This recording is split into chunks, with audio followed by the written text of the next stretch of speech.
basically the situation is that there's a lot of H5N1 in the US.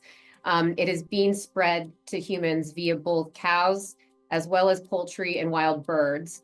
And this has created essentially a nationwide risk for human exposure. I think that people need to be appropriately concerned. And for most people, that's going to mean taking precautions if they are engaging in any type of high risk exposure. So if they are a dairy or a poultry farm worker, absolutely, they need to be taking precautions. I think it's really important for people to think about a couple things, for the average person to think about a couple things. If they have backyard chickens or pigeons or birds of any kind, they really need to be careful about that. And that means wearing appropriate personal protective equipment when they are anywhere near the birds. Another thing that people need to worry about is if they have pets.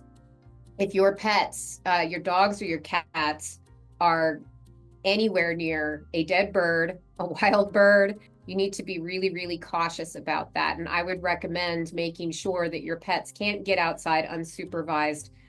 I strongly advise people not to drink raw milk.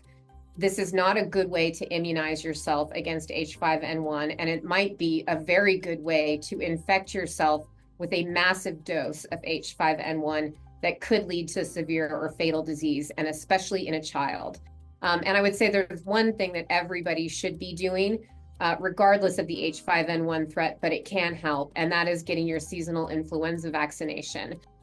Influenza can be a very serious disease, so people should go out of their way to avoid putting themselves at risk for H5N1 exposure.